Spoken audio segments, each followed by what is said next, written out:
Hello, everybody, and welcome to Geopolitics in Conflict Show. So good to be with you as always. How are you, Elizabeth? I am doing pretty great. How are you? I have Uh, my coffee. I'm Do you have your good. coffee? Now, this is my water Mm-hmm. because I already have coffee. And Okay. by the way, I don't know if you get the recording for that. I How I didn't. prepared. I didn't. Somebody's got to You send didn't. that over. So the other producer assistant is Mhm. slacking off. Should I have a word with the I other? think so. Okay, you know me, I'm straightforward, Uh-huh. right? Even with the production team, right? Yeah. Yeah. I mean, it's your area. I don't get involved, but the assistant's supposed to. Anyway, It's true. Elizabeth will get it and post it for you. Anyway, so excited. I'm excited to be here because it's live stream. Yeah. And by the way, guys, just let me say straightforward. If this is your first time here, please Subscribe. I was gonna say sign up. Please subscribe. So that's your way of showing your support for this channel. Well, and also when you guys subscribe, it actually shows our channel to more people. And you guys are part of a bigger mission, and that bigger mission is Yeah. that the mainstream media doesn't talk about the things that are really critically going on. Indeed. And then wherever you are in the world, whether you're in the US, whether you're in the EU, whether you're in Asia somewhere, there's the mainstream media, but they're not talking about a lot of these Yeah. things. But the problem is that these are the things that are actually shaping your everyday life. Yeah. And if you don't hear about them, how are you supposed to make the best decisions you can? You probably know people in your life that are just sort of lost in the Oh, yeah. mainstream narrative, right? I had some people saying to me, "I wish I knew, or I sort of what I know today, you back then. My life or the outcome of my life would have been different." Right. Some people didn't have somebody who can, for example, advise them or give them an advice or help them in their decisions, whatever. Yeah, I think that's most people, Yeah. unfortunately. But if you guys subscribe, if you Yeah. like, if you share our videos, Yeah. we get to reach more people. Yeah. Is really the truth. Of That's as simple as it is because we're here for all humanity. Yes, That's the reason why I'm doing this. I know. Because you gotta in your life at some point you ask yourself, what am I doing here? Mhm. So what is it all for? Yeah. Waking up, having breakfast, or if you eat breakfast, then go through the motion of the day, then go to bed, then wake up the next day and do it again. Yeah. That becomes a really question. What are you here for?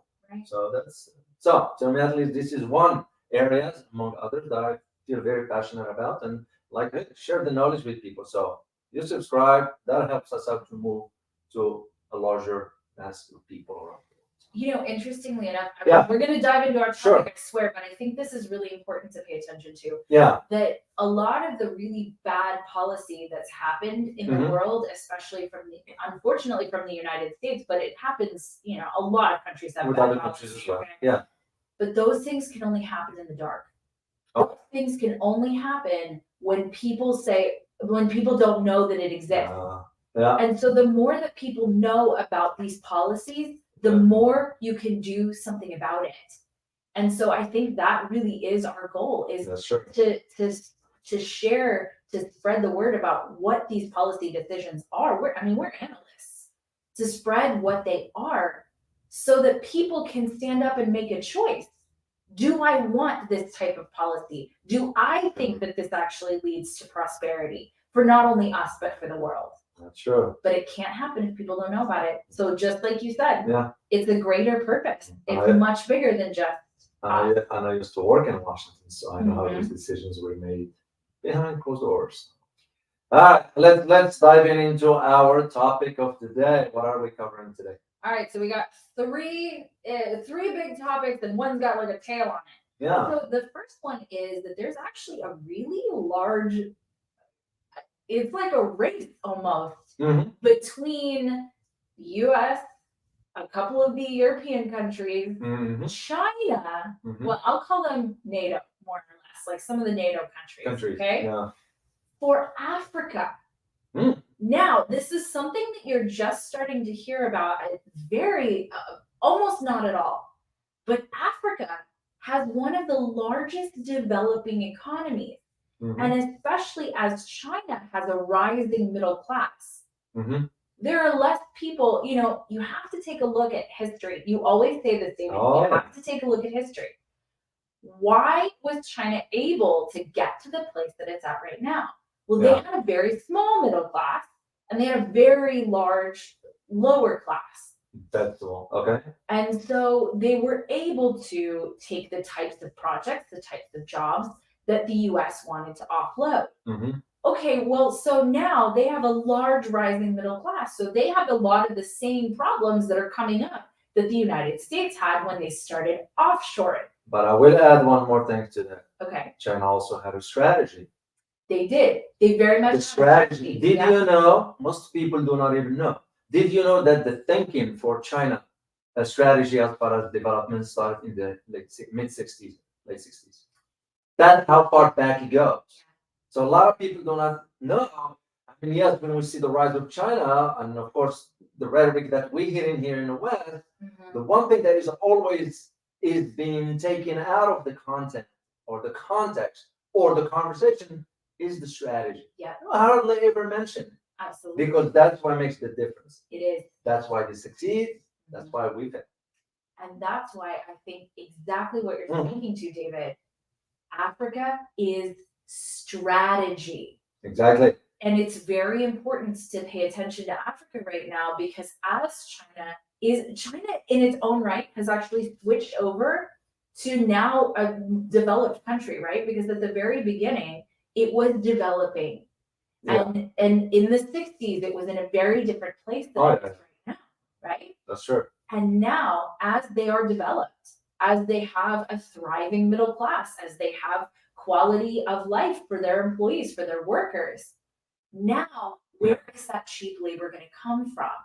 Yeah. Well, Africa has some of the largest developing economies in the world. And I have a graphic for that. Do you want to see it?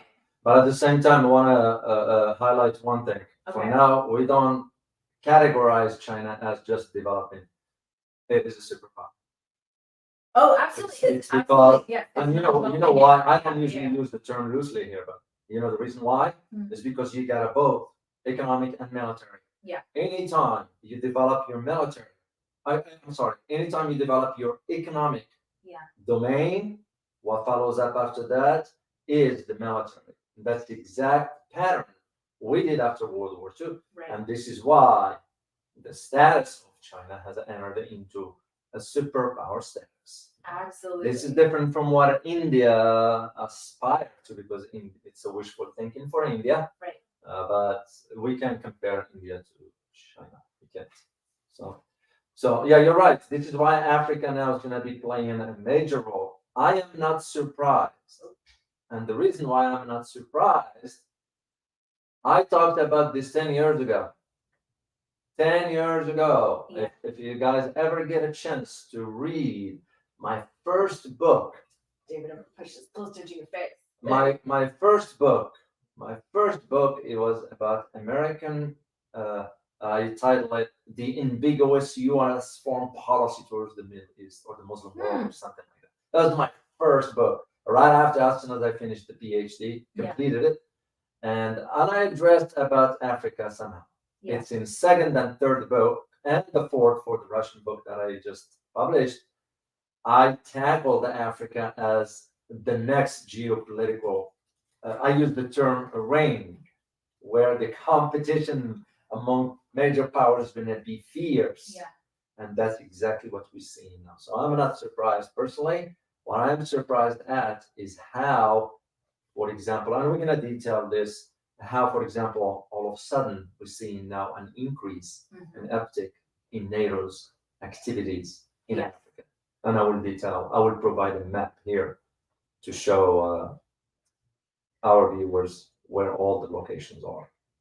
All right. Well, let's dive into Africa. So Africa, like I said, because I would really like to see your map. We'll do it later. Yeah, let's go with yours. Okay, so we're looking at Africa's next mega cities. So population growth of the first 7 cities, and this is from Statista. So let me pull it up on my screen. So this is from Statista, and so you're looking at really massive growth by 2050. So, obviously Cairo in its own right is already a mega city. Yeah. It's huge. So in 2022, last year, 21.8 million. And then now the projection by 2050 is an increase by almost 50%, which Wow. that's a lot of people for a city. So I'm not really sure how they're going to do that with inequality. But look at Khartoum, Nairobi, Lagos. Lagos. Yes. These cities are absolutely blooming, Yeah. and this is a more, except for Cairo, everything is a more than 50% increase. So very, very substantial increase in population.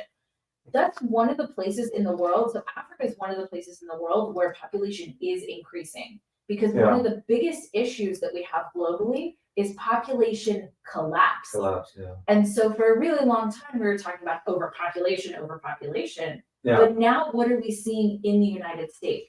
Frankly, what are we seeing in China even? Because of China's one-child policy, some very interesting things happen with their population.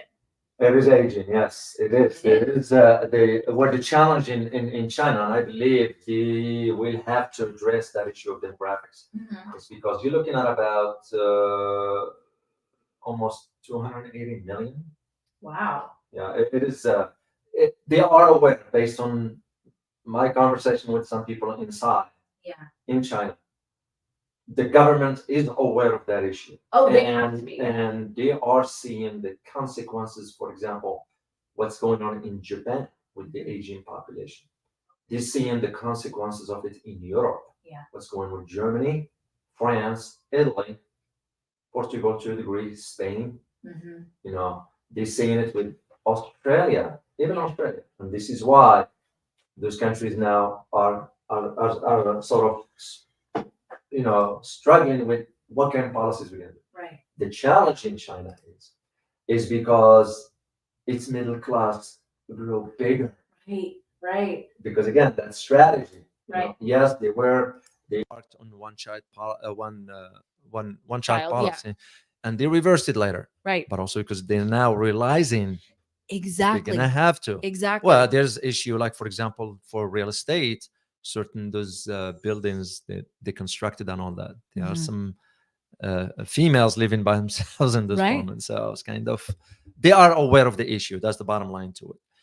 And also because if you don't address the demographics, it could become a serious issue. Well, and it is, and it is. And you look at China's youth unemployment rate even. So China's got some very interesting economic problems that if you guys are interested in, you let us know, because I would love to dive into some of China's economic problems, because a lot of them have to do with exactly what you're talking about, David. They're dealing with an aging population. Yeah. And I understood why they did the one-child policy, right? I understood why they did that back then. Yeah. However, I don't know that they really thought through what the ramifications of that would be. Yeah. In terms of, when you have a larger aging population and a smaller workforce, what does that really turn into? Yeah, but back then he didn't have this massive middle class. Exactly. And the challenge also is that this massive social class, or middle class rather, I'm sorry, it's educated. Yep. So very educated. I'm sure the Chinese government will really, they put this under the microscope per se. Because if I am to compare it to, for example, the same challenge in India, well, it's day and night, because the poverty level in India is very high. Let alone people live on $2.15 a day in comparison to the income, which is a different conversation. Yeah, it would be nice if we do a topic about that one. And what do you guys think? Yeah, what do you guys just think? leave us yes or no on the chat box. We'll take a look at it. So. Yeah, I'm deeply interested in China's economy, quite frankly. Why not? Because they have, you say this all the time, but you're absolutely right, that there really is, China's done something extraordinary, whether you like their policies or not. Because I get some flack from our viewers. I get some flack from you guys sometimes about not wanting some of China's ways of doing things here in the United States. Yeah. Well, like I always say, it wouldn't work for us. It wouldn't work. But that doesn't mean it's to them. It paid off. Absolutely. That's what I'm saying. It did. It's kind of This is the whole reason why we want to go to China physically, Mhm. so we see with our own eyes Yeah. when we work out the details for our next trip to Yeah. China and all that, because Well, we're gonna get a chance to see, absolutely. you know. And I, believe it or not, I don't shy away from calling things as they are. I Absolutely. don't care what you know where I stand on because what's factual is factual. Yeah. You know, when things are right, you call them for how they are. Right. When they're wrong, you call them for how they are. That's to me how. Absolutely. Well, and a lot of people don't know this, but I actually have been to China. Yeah, I did corporate visits in China. yeah, I went to different corporations in case that was something. My plans were actually to be an expat. My degree is in global business, yeah. which is, part of the reason I have very deep interest in I economy. mean, yeah. But my goal was to be an expat in China. I went to China and South Korea to look at different corporations there to see if that's where I wanted to work. And so it was very interesting. It's very interesting looking at Yeah. a country simply through economy, because policy, That's a big, you can't, right? You can't, you say this all the time, you can't separate policy from economy. Nope. You can't, because policy is made based on Economics. economy. Yeah. And you went also to India. I did. I've also Yeah, been to that's India, India, but that so- wasn't corporate. I have very close friends in Yeah. India, so I went to an Indian wedding. I have a lot of very good So you friends. know how it is. Yeah, so I went and stayed with their families, and it was a wonderful time. But the poverty was Astonishing. astonishing. It's still. And I lived in Los Angeles, so I saw real poverty. Okay, but this was yeah, it's unfortunately. it was Yeah. unfortunate. Yeah, in India will be a separate topic if we ever want to do that one day. Yeah. And I know a lot of people will not like it, especially from India, because man, you're trying to present a constructive criticism here. This Yeah. is not about pointing fingers. And they kind of lash out, and I don't hold back. I will lash back Right. too, because it's nonsense. Yeah. I have nothing against India. Why will I? Oh God, You know? absolutely not. One of my bridesmaids is Indian. Yeah. She's from India. Yeah, She came here so for wonderful her people. master's. It's just, Amazing. you gotta call it whatever it is. So, all right, let's and yeah, we will do the China economy and all that down the road. So, for Africa, so where this the whole picture, and like I argued before, as I said, 10 years ago, Mhm. I started addressing this. I even put a specific quote in my book about Africa, how Africa it's going to turn Yep. into a geopolitical ring where the fighting it will be fierce among the major powers. But when we say major powers, who are we referring to here? The key players that have an influence on the direction of the geopolitical trajectory. Mm-hmm. You take China, you take Russia, you take the NATO or the collective West. I'll put it under collective West. But just to highlight to you that this competition will not be limited to only to economics, because we all know what Africa has. Natural resources. Yeah, an abundance. Sadly, and I'm going to say it straightforward, the corruption that exists inside African countries, some of them, is massive. Yeah. They need to get rid themselves of that corruption for them to move forward. Yeah. Africa has a lot going for it. Right. For example, major human capital, youth population. Youth population. Major. Yeah. Major. Natural resources. Mm-hmm. And now, with the involvement of China, their infrastructure is expanding. Yeah. So if you drive in Cameroon, or you go to Sudan, or you go to other areas, what you see? The highways, those highways and ports and bridges and airports, who built them? Probably nicer than ours. They are. I did, I went to Africa before to, I remember Ivory Coast at the time. I think I swung by in Ghana. Then I went to Djibouti. That's when I was still working inside the government back then. So, and I could see because I used to drive and I will walk and I'll go to, the infrastructure is massive. So, and then even for me back then, I used to think in terms of competition is going to emerge one way or another. Yeah. And of course, by the time we had the Russians in, the Russians were there for military reasons, but also economics, because they want to secure access to natural resources, right? Mainly uranium, and there was some other. Well, I couldn't remember on top of my head. And who owns either all or almost all of the uranium mines in Africa. It's Russia. Russia China. but Russia has produces a lot. Yeah. As a matter of fact, we are dependent on Russia for uranium, and Right. we just received the shipments from Russia in uranium, Which is crazy. Oh yeah, despite what you hear.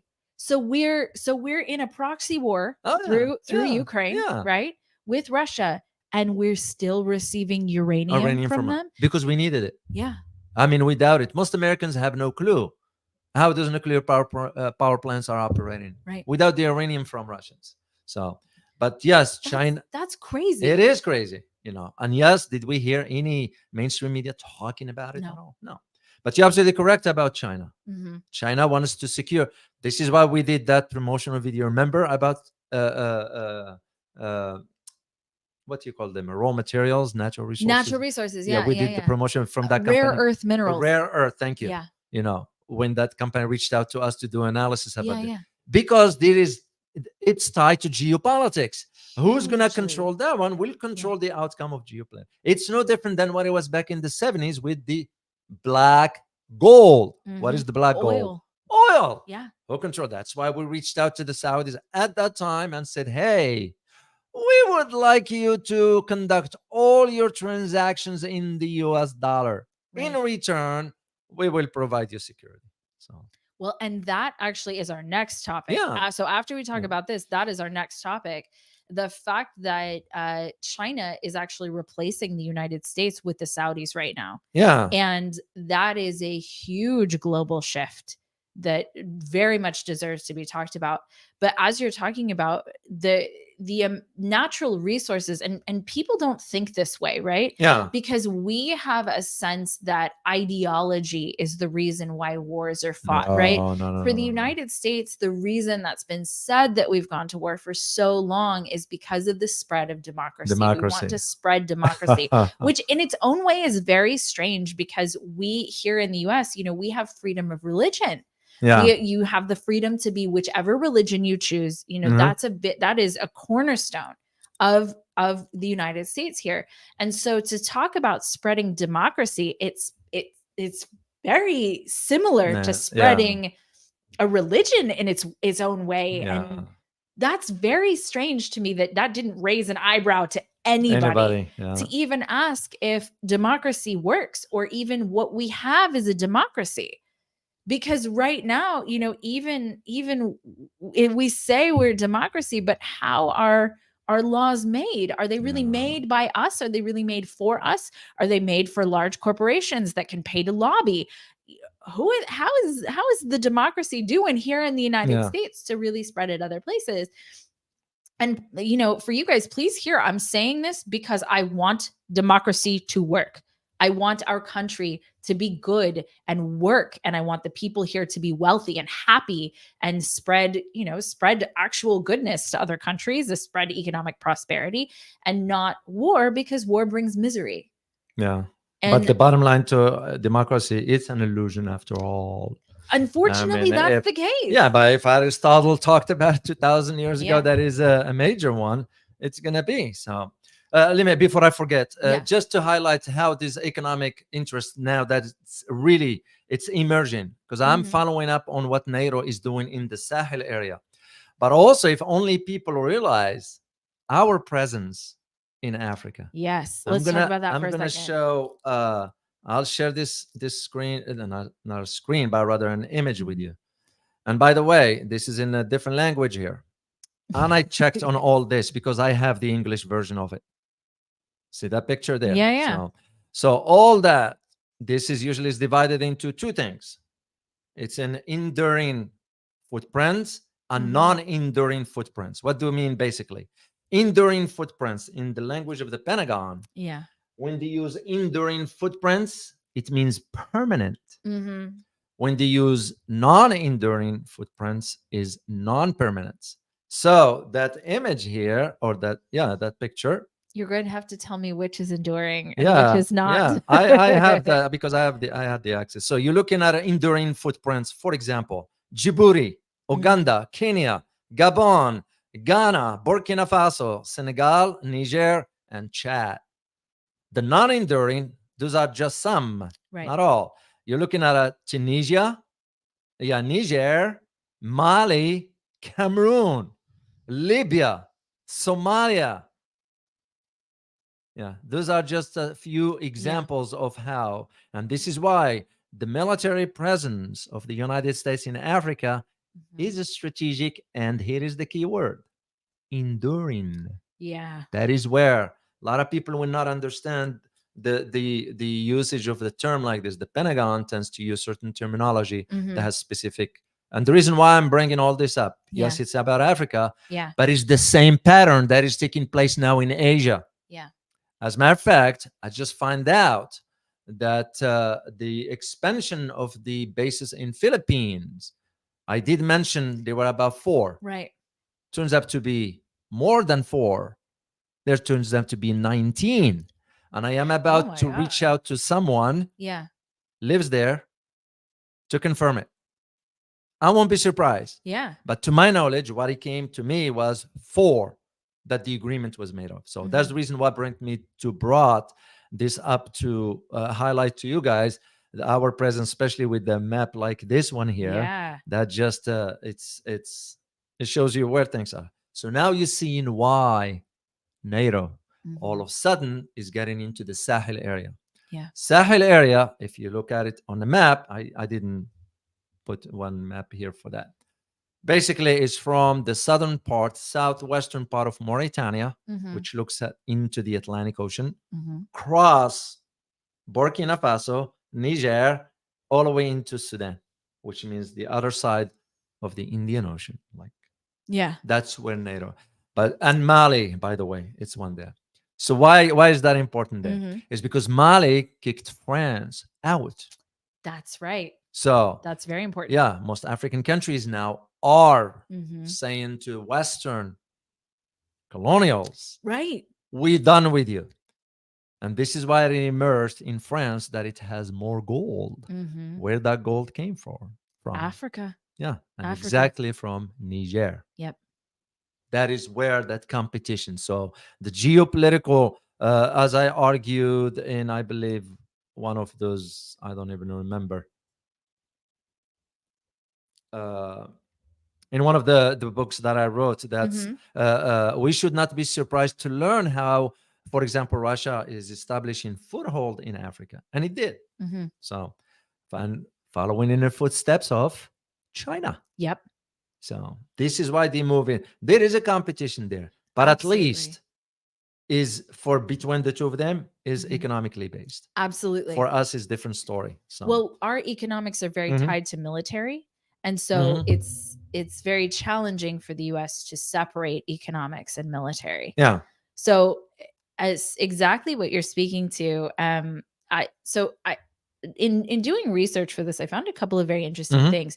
So the Carnegie Institute actually had a very interesting discussion about this. Yeah. And I always take large organizations like that with a grain of salt, if I'm being quite honest.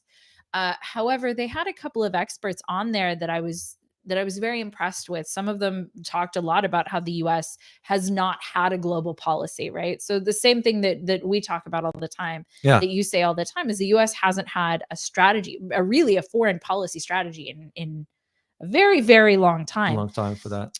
But so one of the interesting things is the amount of visits to Africa that have happened basically over the last year.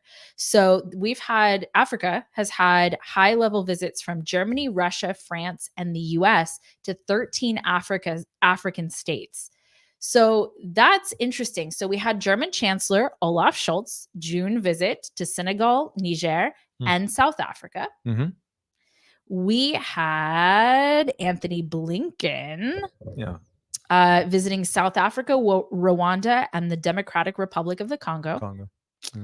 And Blinken used the trip to launch the Sub-Saharan Africa strategy. Sub-Saharan, yeah. Yes. That's the Sahel area, by the way. France, Emmanuel Macron, July tour of Cameroon, Benin, and Guinea. Wow. Yeah, Guinea. Bissau. Oh, Guinea-Bissau. Yeah. Where he was, by the way, he was scolded. The French president was scolded by, I read some statements by the African nations about Yeah.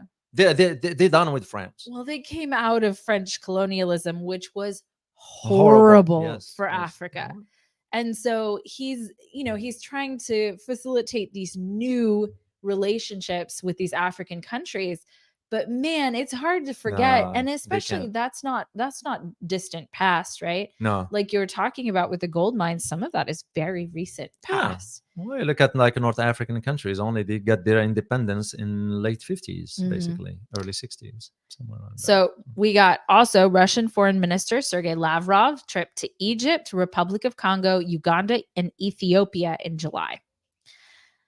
So Yeah. I want to also bring up one other point when it comes to Russia in Africa, Mhm. and that is the Wagner Group.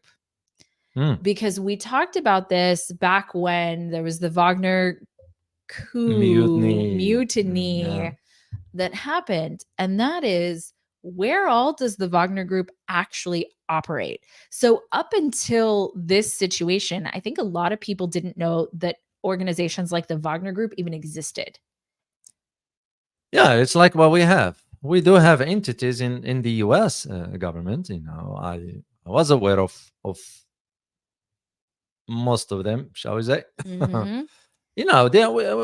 Some countries do have similar arrangements. The Wagner Group was another foreign policy tool for the Russian Federation. We have the same, like what we had with Blackwater. It was another foreign policy tool that we used. Except where it becomes problematic is they operate outside the law.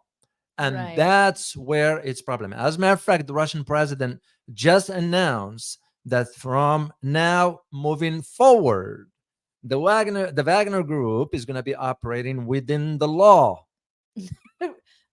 Yeah. Don't you actually love that from now going forward? So what was happening before now? It was not. Because Right? here's the thing.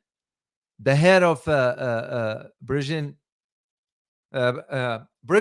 Yeah. I remember, Yevgeny Prigozhin, he just announced that now his troops, Mhm. they're going back to Africa. Yeah.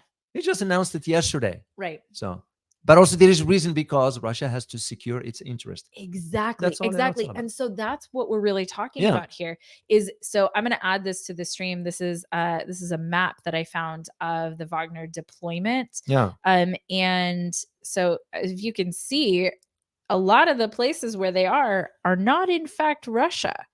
And a lot of them are here in Africa. Yeah. And quite frankly, I suspect it's probably more than this. I suspect that it's more than this map shows. But this is what we know about. Yeah. And so I think it's important that when we look at this situation with Africa, we're not just looking at diplomats going in. No. We're also looking at basically the hidden hands that we did not elect. We don't even know where they are, I think, in most cases. We don't know who they are in most cases. But it is very interesting that the Wagner Group is so heavily, what would the word be? Heavily involved, right? Yeah. That's a good word, in the Africa race. And who are they? Who are they representing? And I understand that Wagner, they had the thing with Russia, and so they're not allowed or whatever. No. But there are reports, and I cannot confirm or deny these reports, I don't know, that Prigozhin is perhaps in Russia again. We don't know. Yeah. I've heard rumors. I don't know if it's true or not. Yeah, it's an old friend of 20-year friendship. Yeah. So we have what happened. It's called political theater for a reason. Oh yes, because it's theater, and we don't know what goes on behind the scenes in that theater. Let me say thank you to Vince Coel. He became a new member for the channel. Oh, thanks. Thank you. So Thanks, I think Vince. we are now at a 50, right? I think we're at a little above 50. And well, how about if we put a challenge? How about by the end of this month, if we could reach that number, and so we can do an exclusive. Cool. And honestly, guys, that would be really fun, actually. To have just consider becoming a member of the channel here, so we can reach that 100 number, so we can do the Q&A. exclusive for just the members. So Cool. we really appreciate it. Thank you so much, Vince. We really appreciate it. So just to go back to our topic about Africa, and we'll move on to the next Yeah. one. And of course, you take into consideration now with what's taking place with the upcoming summit of BRICS, Oh my God, that's which huge. is Yeah. in August. And by the way, you were right last time. I was wrong. I'll admit it. Yeah, there is. I don't know, because I read some and it Yeah. stuck in my head about July. So you were right. It's supposed in August, and I confirmed the dates, by the way. Good. 22nd Yeah. through the 24th Yeah. of August. So I'm keeping an eye on it. And of course, because now with the changes of the Russian president not Right. going to be attending physically, Yeah. but he will be conducting the meeting also, or joining the meeting rather, not conducting the meeting, virtually. Yeah. So usually the optics of it does not look good. But here is the reason why. There are those in the West who are already saying, oh, he's so scared. No. It's not about that. Yeah. He's sparing the diplomatic nightmare for South Agree. Africa. I agree. Yeah. He's not scared then, because Yeah. here is why. And I'm going to tell you why, based on something we do in the United States. Mhm. When the president of the United States travels or scheduled to travel to a country, Yeah. there is an advanced team Mm-hmm. that goes in about 3 months ahead of time, sometimes 6 months. Yeah. Then the team will, without going into details too much, Yeah. that's part of how it works. In this case, hypothetically, if the Russian president would have to go physically, Mm-hmm. mark my word on this, that half of the FSB will take care over South Africa in its entirety. Right. And those people, by the way, those in South Africa, that is, and I'm sorry, in FSB, that is charged with the protection of the Russian president, they are highly trained. I can take them I can take them face to face against any special forces in the world. Oh, I believe it. I believe That's it. how highly trained they are. Yeah. Let alone their technical equipments they bring with them. I know a little bit about their Yeah. stuff, because of what I read, and I used to travel to that part of the world. And so the ICC won't be able to arrest him anyway. Yeah. But he is thinking, Russian president, thinking in terms of this will create chaos Yeah. for South Africa. Absolutely. He has a good relationship with South Africa. Yeah. But also because he's thinking strategically. BRICS is at a crossroad right now. Yep. It's now or never, Yep. especially with the announcement they're going to be making about the new currency. Absolutely. That it will be backed by gold, by the way. Yeah. Except that India is already trying to put a lid on it, doesn't want it, which With- doesn't make sense. It sure doesn't. However, there's been some interesting things that have happened in relation to the US and India relations. So I do wonder if that has something to do with it. But I think you're absolutely right, David. If he were to go, everyone would be talking about him and the it overshadowed ICC. the summit, and that's usually you don't want that. You don't want that. It's like somebody coming to your party and crashing it. Do you wonder if that's actually why this is happening? So this is interesting strategically because we've known that the BRICS gold and resource backed currency. Yeah. We've known it's been coming for a while. If we've known it's been coming for a while, the governments of the world have certainly known that it's been coming for even our government, much longer. Even our government knows about it or knew about it. Right. And so when we're looking at, because if you look at politics more or less as a chess game, right? So,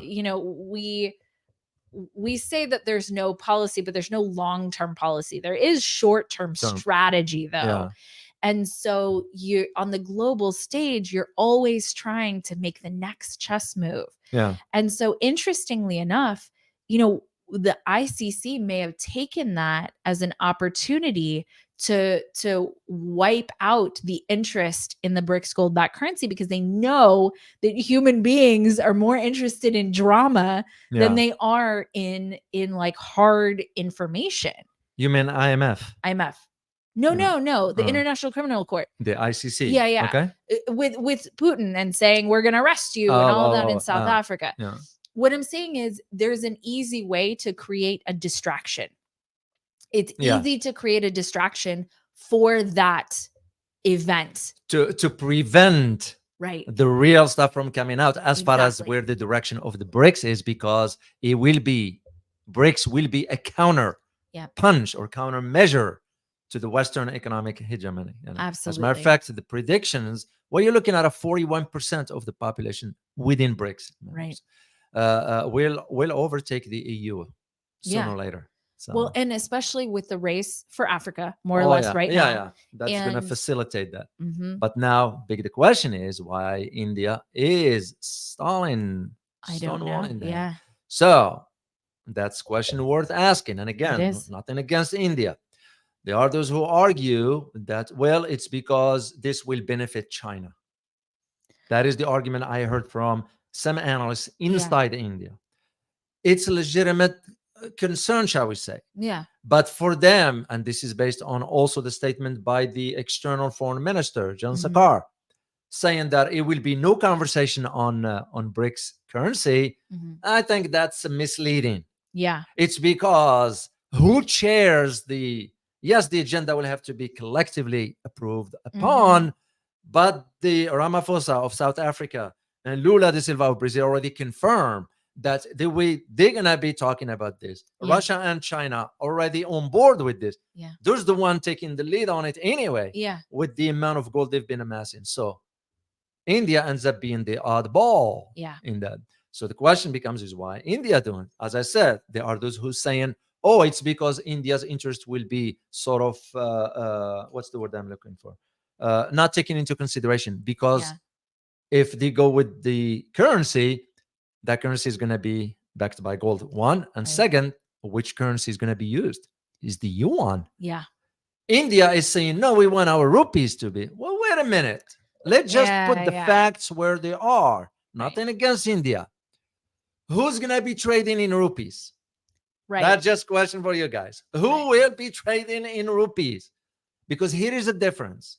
India can enter into bilateral trades using the rupees. Yeah. But here's the key word, bilateral. What BRICS is planning to do is global trade. Right. Big difference. Right. And if the yuan, it's going to be one, even the rubles of Mhm. Russia won't be used much. Right. It's because where your economic level Right. is. Why you can't compare India's economy to China's economy. That's way. why No rupees way. won't make it. Yeah.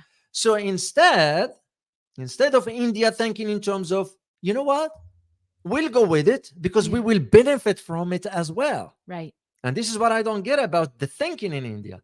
Their infrastructure is not where they need to be. Right. The massive poverty. You got a lot of issues for the caste system. You got Yeah. the inequality and social class that is always Oh getting yeah. bigger. Yeah.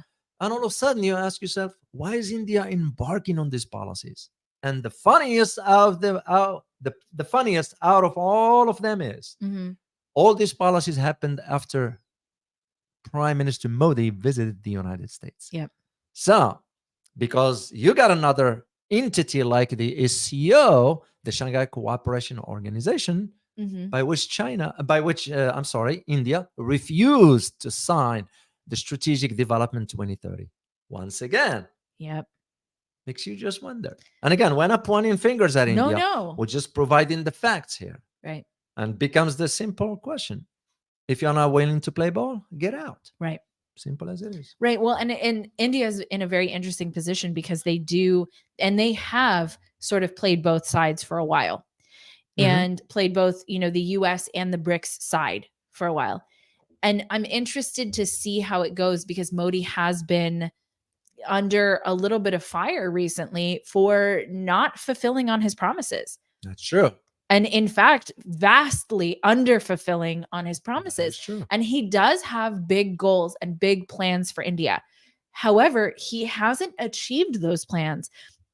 And in some cases, he seems to have made matters a little bit worse. And so, for example, the job creation, right? Yes. So that did not meet his goals. So I'm not saying that he can't achieve those things, Yeah. but you're absolutely right. We have to look at it as a reality.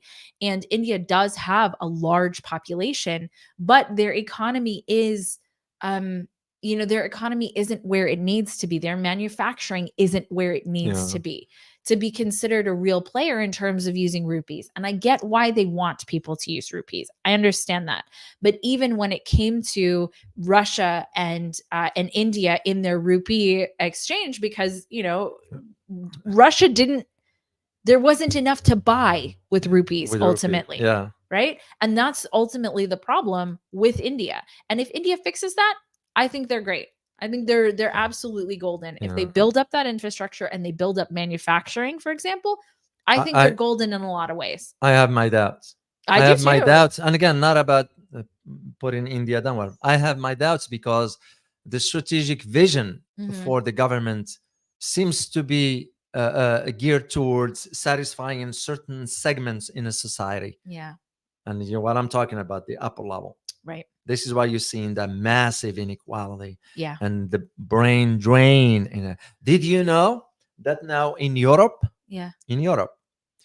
they are losing about almost 23 to 28% of brain drains from Asians who are returning to China. In India, they are not. They are not returning to India. Yeah. They're staying where they are. I used to. My best friend is still here. Yeah. And she's the scientist. She's a scientist. She's absolutely brilliant. And she is here. Actually, all of my friends have stayed. Yeah. Every single one of them. Yeah. And that's one of the hindrance to, but also those individuals are thinking in terms of there is no infrastructure to go back to. That's it. And that's exactly what they say. And that's where the shortcomings. You don't have infrastructure, your economy will stagnate. Right. And this is where we're seeing the difference in Africa now that is emerging. Yeah. It's because infrastructure is getting a little bigger. Yep. So it is. India has another issue that is personal with China. Oh, yeah. Yeah. That is one of the reasons also why. Apparently, India is the only country, for example, in the SCO that is not supporting the BRI, the Belt and Road Initiative. So, and all of the argument is because of the language of the final communique, whatever. Come on. Yeah. It's more than meets the eye. Right. It's because India's wishful thinking about being a global superpower is just that, a wishful thinking. Let's just be realistic about it. Yeah. At least at this point. Yeah.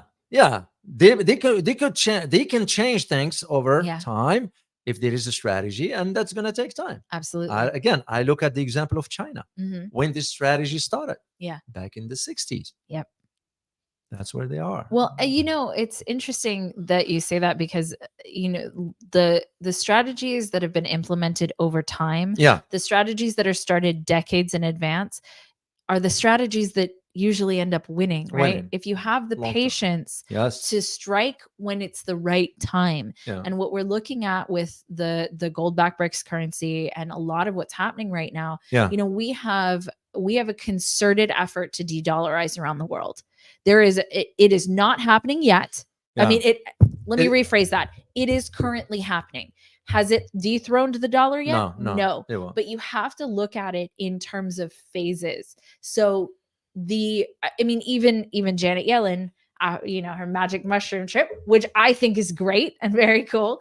But, even she acknowledged that de-dollarization is happening. That's straight up. It's happening. It's a reality. To what extent it's happened right now is not its final form. No, because it will take time for this to be implemented. Right. So when you have, for example, and that will be a nice segue to next about the IMF. So the IMF, this was something that I thought was very interesting, but it's got a couple facets to it. So the IMF is allowing countries to use the Chinese yuan for debt repayment. And just to let our viewers know what IMF is. The International Monetary Fund. Yes. So the International Monetary Fund is an organization that is more or less American. Let's just say straightforward. American. And they have a bad reputation, to be quite honest. They have a very bad reputation. And they have it honestly because a lot of regimes, a lot of governments around the world that take IMF loans and being crashed. Right. Let's say straightforward. I'll give you two quick examples: Argentina and Sri Lanka. Sri Lanka was recent. Yeah, straightforward. So this actually is Argentina. So Argentina, Argentina is who is repaying in yuan. Okay. This is very interesting. So I want to dive into a little bit of what's happening, because I want to be very clear. This one instance is not going to de-dollarize the world, Oh, no, right? no. We are still fairly far from the world being completely de-dollarized, right? So this is not going to No. crash the dollar overnight. No. But what it is a trend. So the trend is the Argentina Central Bank signed a deal with China to renew the 130 billion yuan, so $18.4 billion swap line for another 3 years. That's doubling the amount of freely accessible funds from 35 billion yuan to 70 billion yuan. Okay. So this is very interesting, because all of a sudden we are seeing an influx in ability to be able to get yuan. So I actually have the video where the IMF spokesperson, the International Monetary Fund spokesperson, Julie Koshak, confirmed that Argentina has paid off part of its debt. So 1.1 billion of the 2.7 billion that matured last month with the IMF in yuan. So let me find her. But the importance of that is interesting. It's looking at another currency being able to pay off debts that were taken in a different currency. Yeah. So let me play her. I'll share this. And this is from the IMF. So you can see it, International Monetary Fund. This is from the IMF. Let me put her all the way on volume.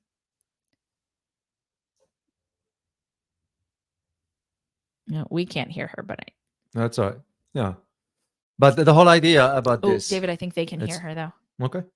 Sorry. Let them. Yeah.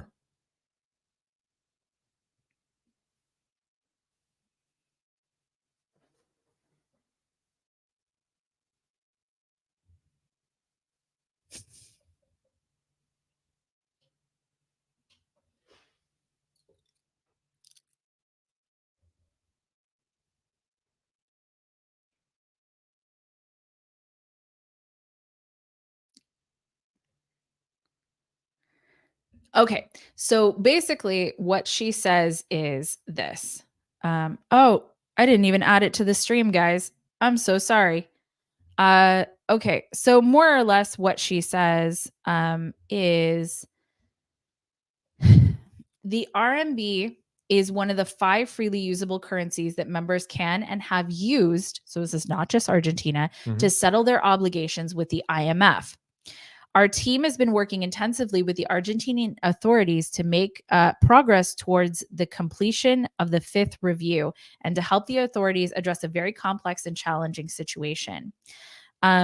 So what we're really looking at is taking yuan and repaying IMF loans, and IMF is more or less the United States. I think there's some interesting implications to this, and I wonder if this is actually and this is just me, this is my question, my opinion. Let me know what you think of this, David. I wonder if this is a way actually for the IMF to get more yuan.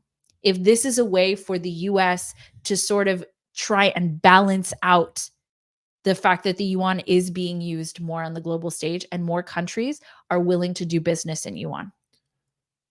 Yeah, but in favor of China? Yeah. No, it will be in favor of US. No, in favor of US. Oh, yeah. Absolutely. US is not going to do this. This will be in 2 tracks, at least in my opinion. One of them has to do with the possibility of Argentina joining BRICS. Yeah. Because we all know what it means. Absolutely. Because it's the 2nd largest market in Latin America, and China is expanding in that region. Yeah. Second, it has to do with Brazil, because Brazil and Argentina wants to create a current currency, a combined currency called a SOR. Yeah. The US doesn't want that. Right. And the third one has to do with the recent trip of Janet Yellen to China. Why? is because Janet Yellen asked China to buy more US debt. Yeah. How could they buy more US debt when the dollar is about to go down, and it's already going down slowly? So that instead, the deal was maybe, and this is big maybe, made or arranged between Yellen when she was there and the Chinese, that we will allow the yuan to be used in the IMF. Because there is the fourth option. The fourth option is by the end of July, we're going to increase interest, which means we'll increase any debt that is being held in US dollar on the countries that borrowed money. Yep. So I think we wanted to show the Chinese that we are willing to compromise to a degree. Yeah. But well, we have to. Yeah, we have no choice. You're right. Yeah, that's the way I see it. The U.S. doesn't have a choice, because the reality is that the world is de-dollarizing, whether we want it to or not. Even the fact that Janet Yellen went to China is an indication that we are in need. It is not, and we have horrible monetary policy. I will straight up say it. We have horrible monetary policy here in the United States. The fact that we have to keep raising the debt ceiling is, to me, insanity. So we can send money to Ukraine. So we can send $1 trillion to Ukraine. What is it over the course of? And by the way, their defense minister in Ukraine just bought his daughter $7 million home in southern France as a gift for her wedding. Well, you know what? You're welcome. Yeah, you're welcome that's what to he just his did. daughter. Yeah, for $7 million home. I mean, I don't care, but as long as you don't use, right? If it is your money, hey, more power to you. But just shows you that it's the idea of that the U.S. understand that China's not going to lend more money to the U.S. anymore, because they're seeing where the trend is headed. And also with now the BRICS currency, because it's going to come out forward whether the Indians like it or not. Right. That's to me, it's a fait accompli, because otherwise, why were those countries, especially Russia and China, been amassing that massive amount of gold? Mind you, that India also has a lot of gold. Absolutely. It's just something. I don't know the internal dynamics for them, why they're taking this stand. I don't either, but something is clearly something is happening in India. But exactly what you're speaking to, whether India wants it or not, there are too many other countries that are actually really involved in this. And our third topic, which kind of is this topic more or less, is the fact that China is basically replacing the US with the Gulf oil monarchs. So the Saudis, more or less, right? Yeah, I will reword it differently. I will reword it that the Gulf monarchies are shifting eastward instead of westward. In other words, because they are seeing where the global economy is headed, where it will be centered. Because Asia will be the economic hub for the global economy, whether we like it or whether we want it or not. That's when. So they don't want to be left behind. That's why you're seeing, for example, Saudi policies now. Forget about buying more weapons from the US, but investing in eastward. They just enter into agreement now with the Chinese to build a refinery, a petrochemical refinery. So interestingly enough, it's God, it's wild to watch this in real time. It's wild to watch history happen in real time. Well, that's why we're alive. I'm glad I'm seeing it. Absolutely, because we read about how other empires switched or fell, or because for example, the Brits, they're still around. Great Britain is still around. France is still around. It's not like these countries disappeared. It's the amount of power that they once had is a fraction of what it was. Granted, the United States is physically larger. So, and I do think this is an interesting time in terms of financial switch, because I want to bring this up. The United States is not just letting that go. It's not just letting the power go. It's not just letting the hegemony go. And it's also not just letting the monetary dominance go. So we're having a lot of conversations sort of start to bubble up around a central bank digital currency, around in what ways does the dollar remain, not the dollar, but a U.S. currency remain as the global reserve. Because we all know And this is just a fact that all fiat currencies fail. And I think that's one of the reasons that the yuan really isn't being considered as a global, as a reserve currency. And the Chinese don't want it, The- at least for now. They don't have the financial infrastructure for it, because it's easier to say, oh, you know, they could have the global yeah. reserve currency, but there's a lot that comes with that. But do you know they can build it if they want They it? can build it If if they want it. But I don't think they do, because I think they know the same thing that the rest of us know, Exactly. and that is that all fiat currencies fail. Yeah. And so the yuan is not backed by gold. It's not. And so when we're looking at what type of currency, they are building a gold-backed currency. Yeah. They're not building a fiat currency. No.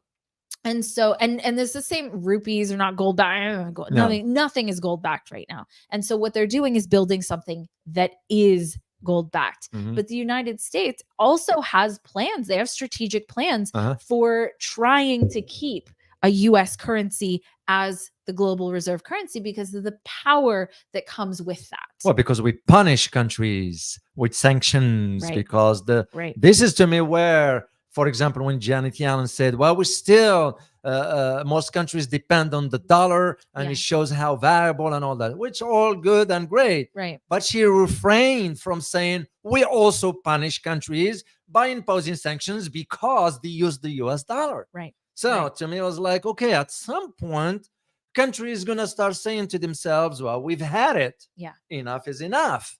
Let alone now, you take the example of Argentina. Yeah. You know, their people didn't want to have their government agree to the IMF. Absolutely. We shoved it down their throat and Yeah. gave them the loan. So now they're still dealing with the loan they got back in the 80s. Yeah. That's why Argentina, it's the way it is economically. Yeah. Argentina at some point in its history was, as they used to call it, Paris of Latin America. Yeah. That's how it my was. I understanding. read Yeah, about. I worked with people in Mhm. Washington when I was there. Some of the officers were stationed Mhm. in Argentina back in the 50s, 60s, and even early 70s. Yeah. Argentina was something. It's gone the moment they got the loan. Yep. And we all know what was the purpose of it. You look at even in Southeast Asia, like Indonesia, Malaysia, not Singapore, Sri Lanka being the Mhm. last African Chief, countries. yeah. Some of them, it's kind of, to me, yeah, you say what you need to say, but also say what's factual also. Yeah. You don't state the argument in the case of Janet Yellen, Yeah. Secretary of Treasury, only saying the good side of the argument, but leaving the other Right. one. How Right. about presenting both sides and let people judge? Well, that's because they would judge in an unfavorable way, right? Yeah. In a way that they don't Yeah. want them to. Yeah, well, it's because we've abused it. I mean, we could Absolutely. have played a much positive role, and Yeah. we could maintain our global dominance in a fair way. Yeah. It's kind of, but at the same time, how can you be telling countries what to do when you are not doing it yourself? Right. How can you ask international organization to uphold the law when Yeah. you couldn't do it yourself? How can you tell the ICC to go and arrest this and that when you are not even a member of the ICC? Well, and for Yeah. for a suspected reason. Yeah, well, it was because the investigation about the U.S. military in Afghanistan. I was there. I didn't see it with my own eyes. If I would have seen whatever that with my own Yeah. eyes, I would have stepped in. Yeah. Because it's a moral thing to do. It's the right thing to do. And yet, when that investigation, ICC wants to launch it, we shut it down. Mhm. Well, you beg the question. You are not even a member. Well, Yeah, and to me, that's where this is where this double standard comes in, because Right. it will catch up with you eventually.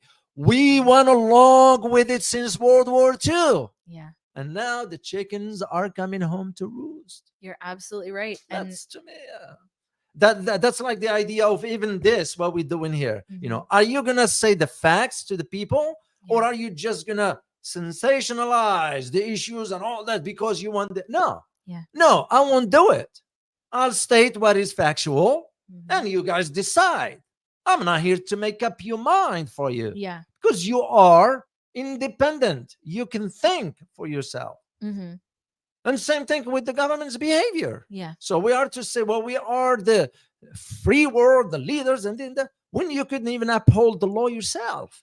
Right. That's to me a hypocrisy, and we gotta call it for what it is. I do see that countries are moving into this de-dollarization because they've had enough. I agree. I agree Had completely. enough. And the thing is, we wouldn't be saying these things if they weren't leading to the severe decline of our quality of life right here. If it wasn't leading to a very massive change coming that Americans are not prepared for. We're doing this for Americans, because if you don't pay attention, I mean, and for globally, for everyone, right? But if you don't pay attention to what's happening in your own government and in your own country, you have no chance of changing it. And people can sense something is coming, whether they're awake or not. Yeah. Because costs are through the roof. Infrastructure is falling apart. We have two parties here who are at each other's throats. You know, we have a massive decline in mental health. We have a massive decline in physical health. Like, this is one of the graphs that's been circulating around the internet, is the fact that the United States has had a severe drop in life expectancy over the last couple of years. The United States, like, the graph goes like this, and then it goes like this. Oh, not good. And why is that happening? Yet we have the largest health costs, I think, in the entire world. And yet our life expectancy did that. Why exactly is that? It shows you right there where the healthcare system is all about. Oh, do that's not get me topic. started. Don't get me started. Don't Right get me started on that. We will be here forever if we do that. Forever. Well, maybe we need to do one day. Yeah, maybe. What do you guys think? I know some of you do not live in the US, but you know, it is worth to bring those issues to the fore and put them on the table for people to know and learn about. Yeah. Why not? Why not? That's a great point, because I think that people around the world don't really understand what it's like in the United States. Yeah. Because people have this idea of like, oh, you know, it either the people are like totally numb, which in some cases that's true. Yeah, they are. Or that people know what's happening globally and they just don't care, or they're bad people. That is not true. The fact is that people here are suffering a lot. Yeah. We are overworked. You know, I remember being in Poland, watching everybody walk around. There's people everywhere walking around during the day, during a weekday. Chilling out. Two parents with a kid out playing in the playground. You don't see that here. You see one parent, or you see whoever is caretaking the child, and not either parent, because everyone here is working themselves to the bone, to death. And for what? The US will come, the government that is, will come and take their hard-earned dollars and send them to the corrupted government in Ukraine. But not really we don't have healthcare. We don't have college paid for here. You know, our systems that really should be, you know, and I'm for small government. My thing is small government. I really like that. But I think there are some things that actually really should be managed by the government. I think that the privatization of healthcare is one of our biggest problems here in the United States, because all of a sudden, you know, you make things that in another country are, you know, $500. All of a sudden, that's $5,000 here, or $10,000 here. Well, you look at the insulin shots. I found out about it. You know how much they charge there for $400, $500 a shot. You know how much it is just to our neighbor to the north, which, by the way, the north, Canada, that is going into some dictatorship style. Oh God, I just saw this morning what dictator Prime Minister Trudeau did during a town hall conversation. Somebody criticized him, and you know what he did? What? He asked the police to escort the person out. Shame on those police officers to obey an order like that instead of saying, sir, that's her right to ask the questions of criticals of you. This is him saying, escort her out. And he was saying, this is dictator Prime Minister Trudeau saying, thanks for being here, like mocking her, basically. Where is democracy? I mean, Canada is gone. The guy is so weak. I don't know what's going on with Canada. You know. So well, anyway, I think Canadians also don't know what's going on. Well, with they Canada. need to take matters into their own hands. Yeah. Just to go back to that insulin. That insulin shot that costs $400 here is about $35 in Canada. Right. Of course, Canada's healthcare is subsidized by the government. Right. Your taxes are about 45%. I don't mind paying more in taxes if You get something out of it. something out of it. Yeah. That's Yeah, why yeah. Scandinavians, Mhm. their taxes are higher, but They get if you something have for it. kids there, whatever, they are Right. well taken care of. Healthcare, education, Education. and even their education, they are considered the best in the world. Yeah. Actually, Finland is considered one of the best in the world. Well, and honestly, we're considered one of the worst. We're ranked 18. I know. 18 in science, 23rd in math, and I think 17th in literature. Most countries in Southeast Asia come first. Mhm. I always look at it. A student in America, and Mhm. I'm a professor, I teach, I see. And I tell my students straightforward, they get shocked. What do Mhm. you mean, Dr. O? I said, yeah, just think about this. A student in Africa has to walk to school about 1.5 to 2 miles Yeah. each way. Yeah. And the student sometimes doesn't get breakfast. He Mhm. doesn't get chauffeured to school. Yeah. And he doesn't have this kind of resources we have here. And yet, a student in Africa is Mhm. outperforming in America. Yeah. Shame. Yeah. Shame. Absolutely. We are with all this. Where is this cost going? Yeah. You know. No, that's a great question. Yeah, Where it's is it I going? don't shy away from it. Yeah. I teach, but I am not in favor of Yeah. turning education into transaction, Yeah. because that's what it is. It's transactional. Yeah. You got colleges here that cost about $80, $90, $100,000 a year. You and I went to the Yeah, I didn't pay that kind of money. Yeah, I did want not. to I went stay to at state school. school. Yeah. I want to stay at school because I couldn't afford, and I wouldn't want to go to Yeah. Harvard for what? If only people know the dark side of Harvard Yeah. and Columbia and Yale and Vanderbilt Mhm. and Stanford. Yeah.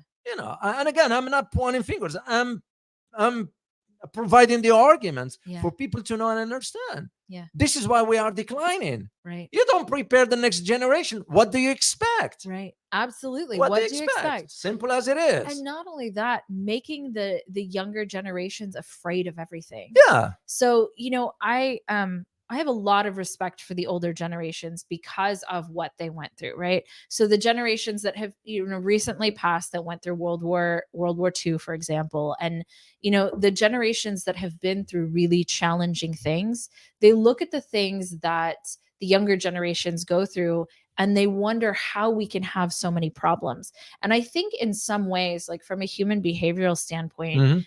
the fact that we don't have real problems here have made people lose perspective, because many parts of the world, like in Africa, the kid who's walking, a mile or 2 miles each way with only one meal a day, that kid has a different perspective. Here, we are overfed with food that is Oh, low in nutrients. And we're kind of off topic, but we're I also know. really on topic, because if we are going to save what's going on here, if we're going to save the quality of life for people here, Yeah. I think these things really need to be talked about, because what is being talked about, and I'm not going to mention it here because I don't want to get in trouble with YouTube for mentioning what it is that the largest debates are here. But the largest debates, it's not that they're not important, but are they as important as the fact that the world is de-dollarizing? Yeah. No.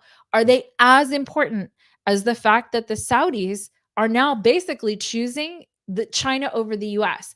And the thing about the Saudi-China relationship and the Saudi-US relationship is that hypothetically, we had a good relationship with the Saudis.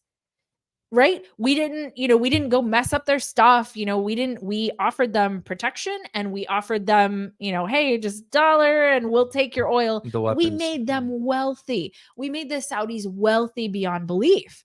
Right? Well, I have to challenge you on that. Okay. I have to challenge you on that, because we didn't make them wealthy in the sense of they do have the massive oil. Of Yeah. course, they needed the infrastructure for whatever. Yes, we did help with that, Yeah. but we didn't do it for free. We got so much out of it. Of course. We became wealthy too. Right. So Right. because it was at some point in my life, I was there. I worked there on behalf of the U.S. government. Yeah. I wrote a book about it. I did the research. I speak their language. I Yeah. understand their culture. So I kind of had a conversation with the locals there to have a better understanding. Yeah. And you know what I was told?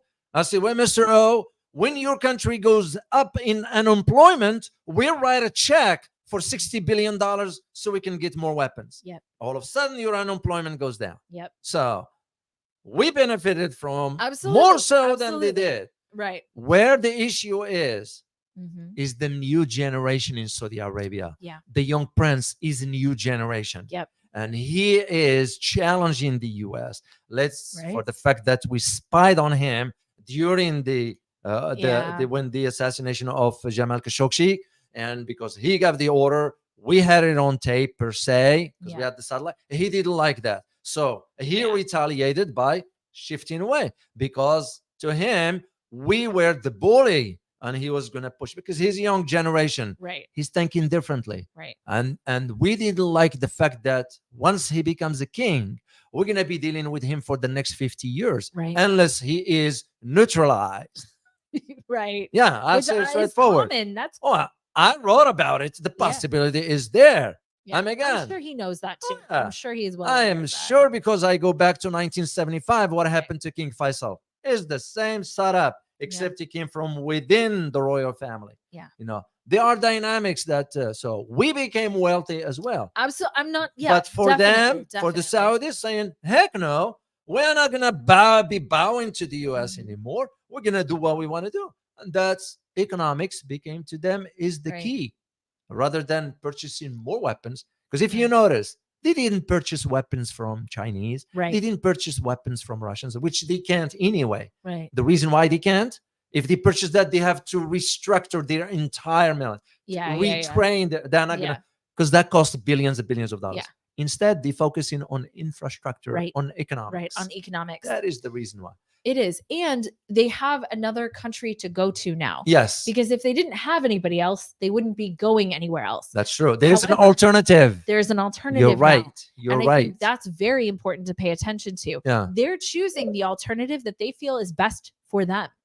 But there is an alternative to choose now. Yeah. Well, it's because they don't want to be left behind when that train takes off. Right. This is where you see in countries are jumping on that train quickly. Mhm. I mean, how would you expect, for example, I'll give you a quick example, Iraq. Mhm. You know the history of Yeah. Iraq, what happened, and when we went and all that stuff, and we're saying we're going to bring democracy to Iraq and so forth. Yeah. Ugh. But that's not what I'm going to Did talk not about. happen. I'm talking about how come all of a sudden they decided to drop the dollar and switch to yuan, Yeah. which they did. Yeah. This is Iraq. We're the one who financed the bloody war on credit, Mm-hmm. let alone how much it cost, and the government was lying to American people. Yeah. So then you get Indonesia dumping dollar. Even India is dumping Yeah. the dollar. You Yeah. get the point. Right. So you're seeing the absolutely trend true. moving because they don't want to be left behind. Mm-hmm. And that is the whole idea of this. Why even IMF now? Just to go back to that, circle back to Right. that. Why they are sort of allowing this to soften the blow. Right. I think that's what it is. So they can soften the blow about, well, it's a fait accompli. Yeah. They're gonna be moving on with the new currency. And when you have the entire global south Right. trading in a different currency, that will be a serious problem for us. Well, it is, and we're watching that happen. Unfortunately or fortunately, I don't know, but we're watching it happen. And oh, I want to say thank you Sure. to Nobody. Thank you so much for your super sticker. You wrote, where the people's voice is not heard, there will be revolution. The world teacher, aka Christ, Mahdi, Krishna, Marietta, Buddha, etc. Reference Benjamin Cream. Good point. Thank you so much for sharing, and thank you for your super sticker. all right. All right. We done. It's like I can go on and on I and know, on, but I know. but I got other stuff I need to attend to, and yeah, maybe we'll do that topic. I mean, actually talking about the healthcare and talking about Yeah. the where America is going will be a good topic to do. Well, in that, I think whether you're here in the United States or Yeah. whether you're somewhere else in the world, you have to be asking yourself, what is going on On. with the United States? You have to be asking that, right? You have to be asking, why is no one paying attention? Why is no one standing up and doing something? I have a really, really big issue with the way that the debt ceiling conversation happens here. Because the debt ceiling conversation, when it happens, because we raised the debt ceiling again. And it's been very frequent recently because it's not like it hasn't been raised throughout the decades. Yeah. But it's being raised and raised and raised and raised. And the conversation I don't understand why people are not having here is, where is that money going? And we have situations where the Pentagon failed its audit, I think for the 5th time in a row. Okay. No surprise. And they I don't know where it went, a lot of money. And why is no one asking where it's going? It's Why because is no one asking that? the majority right? of us became numb to what's going on around Because us. there's so much failing. Like, all of our structures are failing simultaneously. And we have the conversation right now of student loans being forgiven, right? So that comes back and forth and back and forth. But ultimately, where are we getting money from? Because student loans, interest on student loans, is one of the things that allows us to repay our global debts. Billions of dollars. But it cripples the entire generation of young people, right? Prevents from buying houses, from moving forward with their lives because of this massive debt. And so, so big questions about where the money is actually going. Yeah. And why are more people not upset that more money? And I think it's partially because it's happening quietly. So the last few times that the debt, that more money has been sent to Ukraine, I've seen one article about it, maybe two, but it's happening in smaller chunks, and it just keeps getting kind of slid over to them. Where is that money going? So my big issue with the debt conversation is, where is the money actually going? And why is no one asking that question? And for the amount of money that the US and the EU and the NATO countries have funneled into Ukraine, why have we not been able to defeat Russia? Right? I know what you mean. But it's also not the intention, I think. You brought this up last time and the time before that. I don't think it's the intention to actually win the conflict, because that's not our MO. That's not the United States' MO, is to win these things. So that's my big issue, is why are people not asking where this money is actually going? Well, when people wake up, they'll start asking. But it will be too late by then. Hopefully, hopefully we can help wake up more people. I know, that's what we're so trying. that they can also ask that question. And for themselves in their own governments, wherever you are in the world, where is your tax money going? Where's it actually going? That's true. So, well, guys, we hope you find this session here very informative, and we look forward to seeing you next time. As always, prepare yourself for a change in world order. Till next time. Bye-bye.